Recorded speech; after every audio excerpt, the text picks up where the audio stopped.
Hi, moong dal పెసరపప్పు అంటారండి. దీన్ని హై ప్రోటీన్.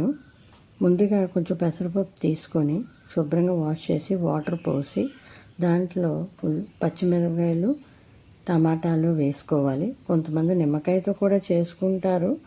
నేను టమాటాతో చేస్తున్నాను. ఇందులో రెడ్ చిల్లీ పౌడర్ వేయము, బాగోదు. సో కొంచెం పచ్చిమిరపకాయలు ఎక్కువే పడతాయి. తర్వాత కుక్కర్ లిడ్ పెట్టేసేసి విజిల్ పెట్టుకొని, ఒక్క విజిల్ అయితే చాలు. ఇది చాలా ఫాస్ట్గానే కుక్ అవుతుంది. హై ప్రోటీను, ఈజీ డైజెషను అవుతుంది. ఇందులో ఇది ఉడికిపోయిన తర్వాత ఉప్పు, పసుపు వేసి కొంచెం వాటర్ పోసుకొని మనకి ఎంత కావాలంటే అంత, లూజ్ అయితే లూజు, టైట్ అయితే టైట్, మనం వాటర్ మనకి వీలుని బట్టి మనం వాటర్ పోసుకొని ఉడికించుకోవాలి.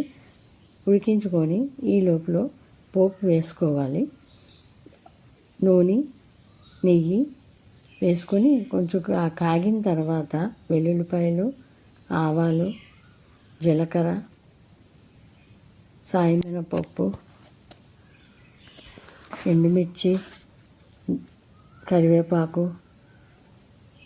లాస్ట్లో ఇంగువ వేసుకొని పోపు మాడకుండా చూసుకొని మనం పప్పులో యాడ్ చేసుకోవాలి. దీన్ని తీసుకెళ్ళి పప్పులో యాడ్ చేసిన తర్వాత 2 minutes పప్పు బాగా బాయిల్ అయిపోయి కుక్ అయిపోయిన తర్వాత మనం కొత్తిమీరతో గార్నిష్ చేసుకోవాలి. ఇది గట్ హెల్త్కి సపోర్ట్ చేస్తుంది. పొటాషియం, మెగ్నీషియం ఉంటుంది. ఫాలిక్ యాసిడ్ ఉండడం వల్ల ప్రెగ్నెంట్ ఉమెన్ చాలా మంచిదండి. మీరు కూడా ట్రై చేయండి.